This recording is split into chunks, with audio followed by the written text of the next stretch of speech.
Minister to the table, please. Can I have a minister to the table, please? The House and Committee is considering the Appropriation 2013-14 Estimates Bill. The discussion is on vote economic development. Maggie Barry has the call. She's just over 4.5 minutes. Thank you, Mr Chair. Prior to the dinner break, I outlined the role of vote economic development in funding advice at a crucial high level. This sort of advice is needed if we are to improve the economy as a whole and to improve the plight and the future of individual businesses, sectors and regions. Now, a big part of this vote funds our growth agenda, which has the laudable aim of improving New Zealand's long-term growth by strengthening areas important for our international competitiveness. Now, in keeping with our overall economic vision and the plan that our government's business growth agenda includes, it has targets and it has goals, and these are measurable.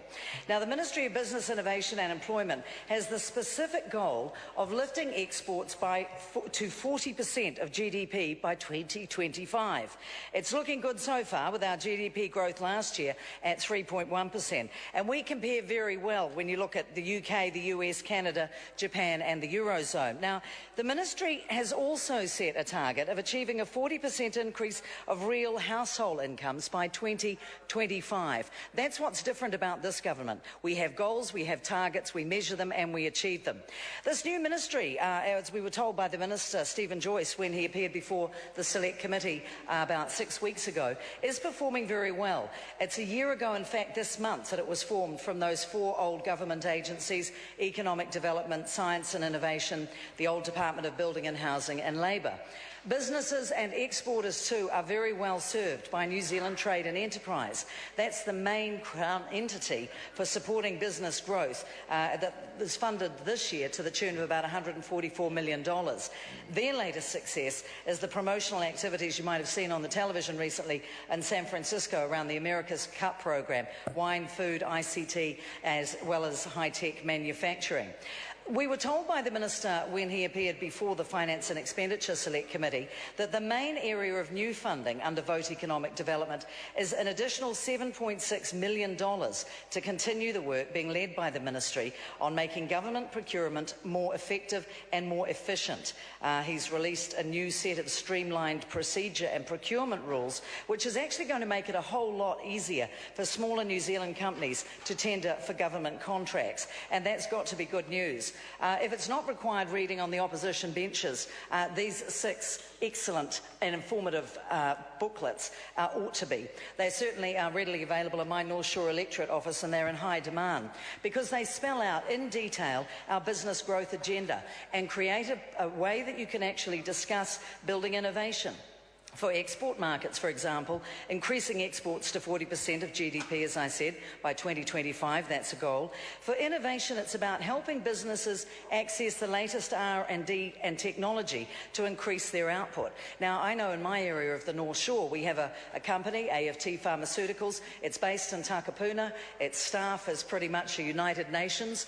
They have China, India, international markets they're developing all the time, but they do it from their home base because they like living in the North Shore, and who could blame them for that? But we gave them a $3.8 million R&D grant, and that, they have said, is crucial to their development, to lift their business to the next level, to allow them to increase their productivity, to increase their market reach. The information in these booklets and the help and assistance that we're giving people is really making a difference.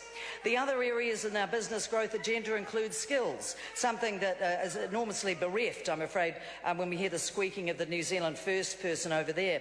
Skills, we recommend, will help Kiwis upskill, to train and to find work in New Zealand, and that includes more tertiary places. Infrastructure is vital as well. That's the 4th of the areas that we're concentrating as part of the business growth agenda. Infrastructure ensures that the business can rely on roads, on rail, on broadband and on irrigation. These are all major targets for improvement by our government, and we are doing it fast and we're doing it very well. Natural resources are vital. Responsibly managing our economic opportunities is a very big part of what we're doing with the business growth agenda and with capital markets. Long overdue, they're moribund, our capital markets, and we need to encourage a lot more investment in New Zealand.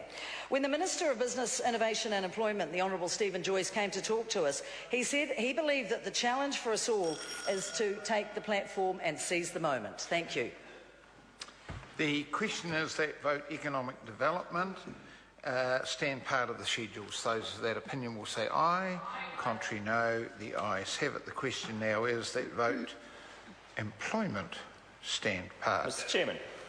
David Bennett. Thank you, Mr. Chairman, and it's a great pleasure to